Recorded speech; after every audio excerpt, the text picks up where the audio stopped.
नमस्कार. आजच्या व्हिडिओमध्ये तुमचं सर्वांचं स्वागत आहे.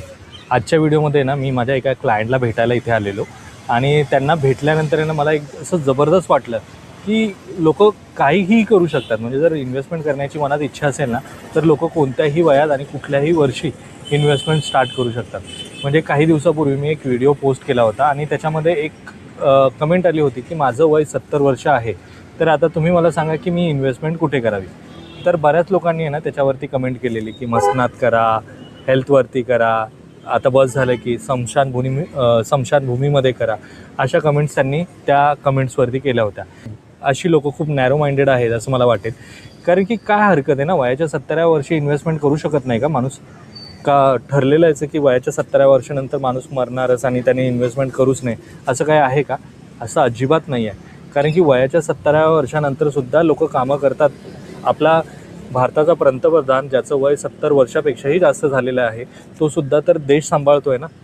अजित डोवाल जे आपले इंटेलिजन्सचे हेड आहेत, ज्यांचं वय आता 70पेक्षाही जास्त झालेलं आहे, ते सुद्धा एवढी मोठी जबाबदारी योग्यपणे सांभाळत आहेत ना.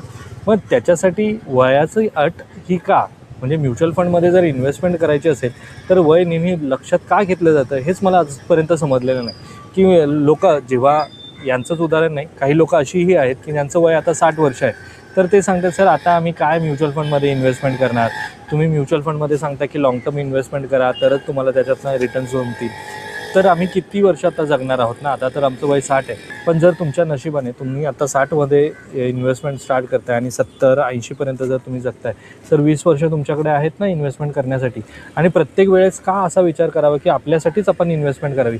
आपण ती इन्व्हेस्टमेंट आपल्या मुलांसाठी पण करू शकतो ना. आणि आजपर्यंत जी काही इन्व्हेस्टमेंट आपण करत आलेलो आहेत ना, ते आपल्या मुलांसाठीच करत आलो आहे ना. म्हणजे आपण त्यांच्या शिक्षणासाठी पैसा खर्च करतो, त्यांना लग्न करायचं आहे त्याच्यासाठी आपण पैसे खर्च करतो. म्हणजे ती एक इन्व्हेस्टमेंटच आहे ना. त्यांना राहण्यासाठी एक वेगळा नवीन फ्लॅट घेतो, नवीन घर घेतो, ही त्यांच्यासाठीचीच इन्व्हेस्टमेंट आहे ना. मग म्युच्युअल फंडमध्येच इन्व्हेस्टमेंट करताना हा विचार का येतो की ती आपल्यासाठी आपल्याला ती मिळणार नाही किंवा आपण त्याचा उपभोग घेऊ शकणार नाही, हा विचार म्युच्युअल फंडमध्येच नक्की का येतो? तर ही आपली मानसिकता आहे म्हणून हा विचार येतो. तर हा विचार आता सोडायला हवा आणि बरेच लोक आता तो विचार सोडत आहेत. आज ज्या क्लायंटला मी भेटलो ना, त्यांचं वय जवळपास 67 वर्ष आहे आणि त्यांना आहे ना म्युच्युअल फंडमध्ये आता इन्व्हेस्टमेंट करायची आहे. त्यांच्याकडे त्यांचं काही अर्निंग सोर्स आहे. म्हणजे त्यांनी एक प्रॉपर्टी घेतलेली, त्याच्यामधनं त्यांना रेंट मिळतं आहे. म्हणजे पेन्शन अशी काही मिळत नाही, पण रेंट मिळतं आहे. आणि त्या रेंटमधला जे काही पैसे आहेत ना, ते पैसे तसेच सेव्ह होत आहेत. कारण की मुलं त्यांना सांभाळत आहेत, त्याच्यावरती त्यांना खर्च करायला पैसे लागतच नाहीत. म्हणजे जे रेंट येतं आहे ते सुद्धा त्या मुलांना नको आहे. तर ते रेंट तसंच बँकेमध्ये पडून राहण्याऐवजी त्यांना असं वाटतं की ती इन्व्हेस्टमेंट करावी. म्हणजे ते पैसे पुढे जाऊन मुलांना मिळतील आणि ते वाढलेले मिळतील, ना की तेवढेच मिळतील.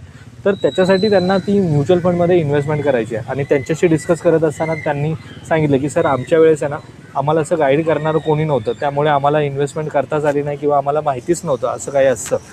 तर त्यांना जेव्हा ह्या गोष्टीबद्दल मी सांगितलं ना, तर त्यांना वाटलं की आपण आपल्याला इन्व्हेस्टमेंट करायला हवी. तर ह्या सगळ्या गोष्टी त्यांच्याशी डिस्कस झाल्या आणि त्यावेळेस वाटलं की नाही, हरकत नाही, वयाची मर्यादा कधीच कुठेही नसते, कोणत्याही इन्व्हेस्टमेंटमध्ये नसते. म्हणजे जर त्यांचं वय 70 वर्ष असेल तर त्यांनी फ्लॅट घेऊ नये का? त्यांनी गोल्डमध्ये इन्व्हेस्टमेंट करू नये का? तर करू शकतात ना ते. तसेच म्युच्युअल फंडमध्ये सुद्धा इन्व्हेस्टमेंट ते करू शकतात. त्यांच्याशी बोलताना अजून एक गोष्ट जाणवली की त्यांच्या मुलांची वय आता 35-40पर्यंत पोहोचलेली आहेत आणि त्यांच्या मुलांनीसुद्धा इन्व्हेस्टमेंट केलेली नाही.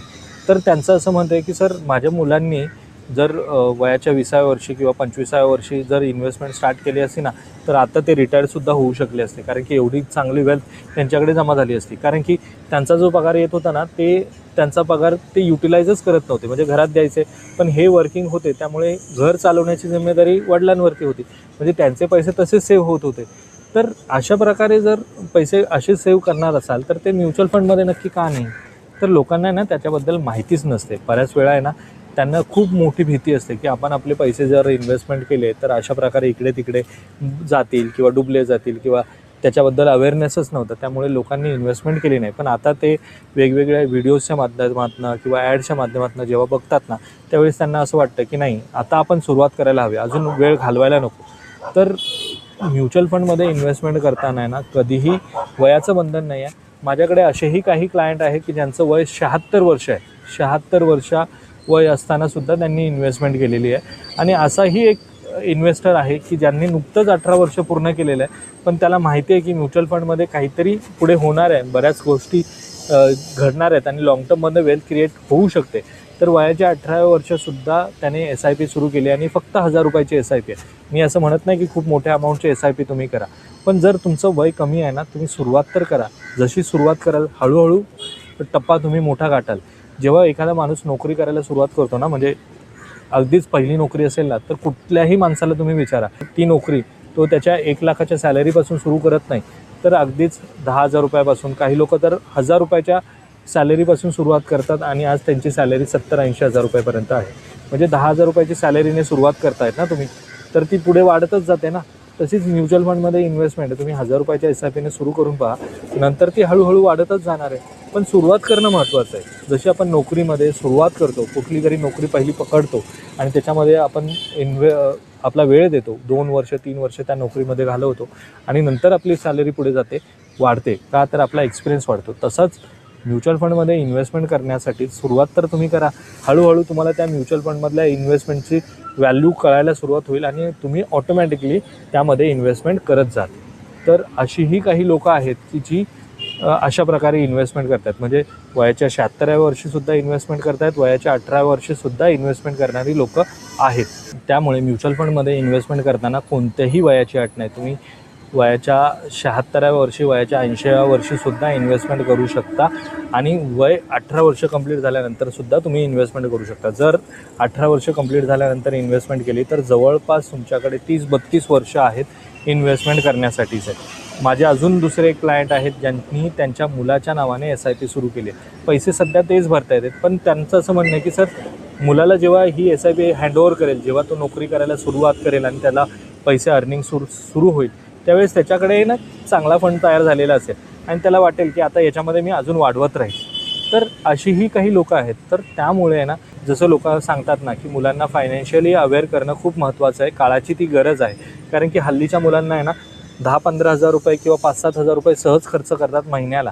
त्यांच्याकडे मोबाईल हातामध्ये असतो 40-50 हजार रुपयाचा, पण त्यांना त्या पैशाची किंमतच माहिती नाही की कशाप्रकारे ते सेव्ह केल्यानंतर वाढतात आणि त्याच्यातनं ते पैसे आपल्याला आपले पॅरेंट्स देतात. पण हे जर अवेअरनेस त्यांना आणायची असेल ना, तर त्यांच्यासाठी एखादी SIP त्यांना सुरू करून द्या आणि त्यांना सांगा की ही SIP तुम्हाला आता दरवर्षी वाढवायची आहे किंवा दर 6 महिन्याने वाढवायची आणि ती कशी वाढवायची हे त्याला ठरवू द्या. तरच मुलांमध्ये हा फायनान्शियल अवेअरनेस येऊ शकतो.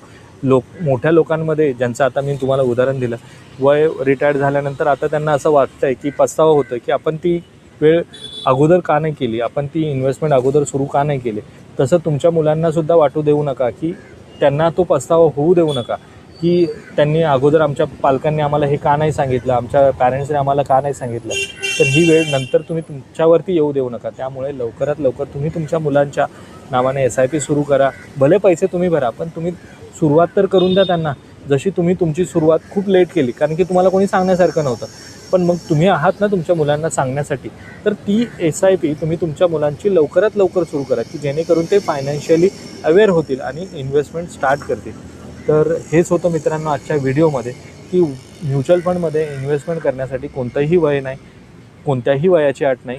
ज्या दिवशी तुमच्या मनात इच्छा येईल ना, त्या दिवशी तुम्ही तुमची इन्व्हेस्टमेंट स्टार्ट करा. तर हा माझा आजचा एक्सपिरियन्स मी तुमच्याबरोबर शेअर केला. आजचा हा व्हिडिओ तुम्हाला कसा वाटला तो मला कमेंट बॉक्समध्ये नक्की सांगा. व्हिडिओ आवडल्यास व्हिडिओला लाईक करा. चॅनलवरती जर तुम्ही नवीन असाल तर चॅनलला सबस्क्राईब करायला विसरू नका. भेटूयात मित्रांनो अशाच एका इन्फॉर्मेटिव्ह व्हिडिओमध्ये. तोपर्यंत बाय बाय.